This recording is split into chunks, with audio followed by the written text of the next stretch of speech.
How are you guys? Barry Wheeler here. Apologies for the technical difficulties. We didn't go live as planned, but Murphy's Law meant that we were a little bit delayed. So first week in the real estate blog. We're going to make sure it's a bit of a regular thing, answering your questions, getting a bit of an idea of what you're looking for in the market, and until then I'll just address some things that I come across week to week, and we'll go from there. I've made a couple of notes. Again, it's not going to be as polished as what I'd hoped the first time round, but we'll get through it eventually. So if I'm looking down, it's because I've got my trusty sheets of paper here, and we'll kick on. So this week, what I wanted to talk about is the market here in Hobart at the moment, and how it's incredibly hot, and really difficult in some respects to go out there and purchase a new home and know what to do to secure your dream home at the moment. We've got hot markets in several of the major capital cities and surrounding suburbs in Australia at the moment: Melbourne, Sydney, Perth. Not so much, but it's also causing where prices are being driven up there. We've got mainland investors and buyers purchasing the properties down here in Hobart, which is making it again a little bit more challenging for the local buyers. So I've got some notes here about some hints and tips that you might be able to take forward, and hopefully put you in a really good place when you go and find your dream property, and you want to go forward. So look, to start with, a lot of people do things backwards. Now, when you're in a hot market, you need to almost change the rules and play the game a bit. So you've got to go out there and be prepared and be ready from the word go. So do your research before you go out and start looking at open homes. Get your finance sorted. Do everything you possibly can so that when you go out into the market and you start going through these homes, you're going to be prepared to make an offer really early, because that's what needs to happen at the moment. There's a real shortage of properties and a real abundance of buyers at the moment. So if you've missed out in the past, you understand how that goes. A good tip around going to open homes when you are ready is a bit old-fashioned, but take a blank cheque with you. If you've got two offers on the table and they are of a similar calibre, similar conditions, if you're able to put a deposit cheque on there to say, look, here you go and I'm ready to go and I'm committed, it puts you just that one step ahead of those that don't, or those that might not pay their deposit for another couple of days or even a week or so. The other thing is, look, I know it's really hard, and in a softer market it works really well, but try not to be too creative with the offers as far as where you are. We're not in a market where you can afford to lowball an offer.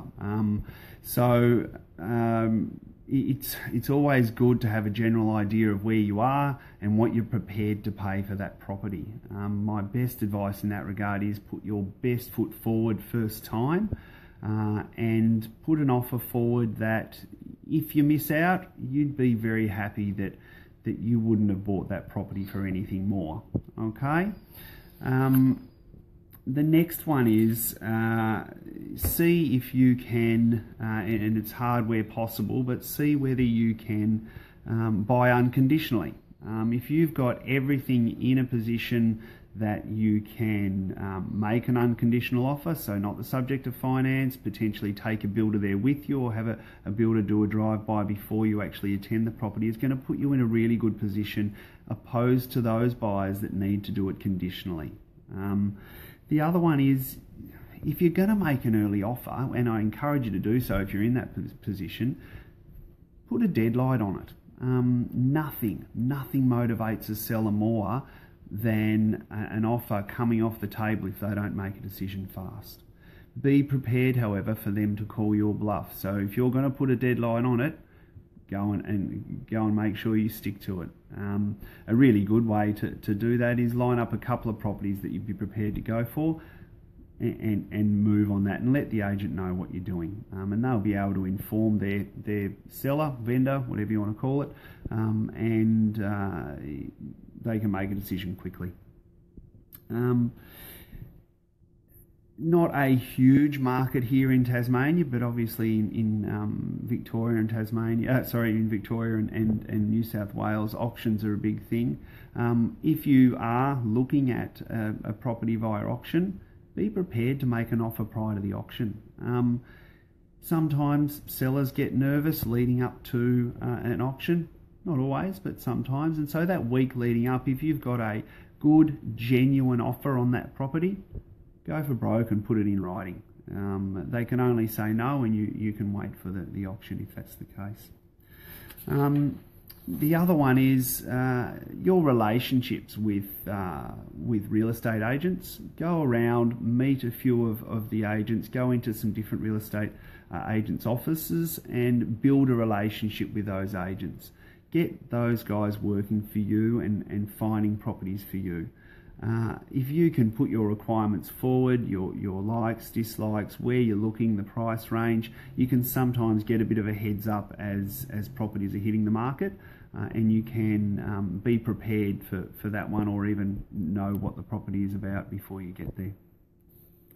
And the last one, and I'm talking from the heart on this one, be nice to your agent. The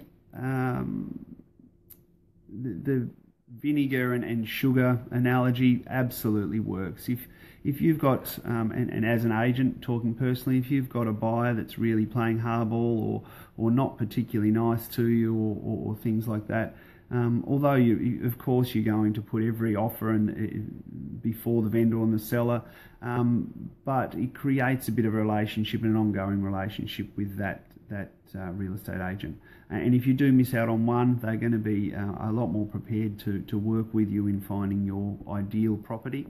Not everybody, but it definitely makes our job a hell of a lot easier. So guys, look, that's it.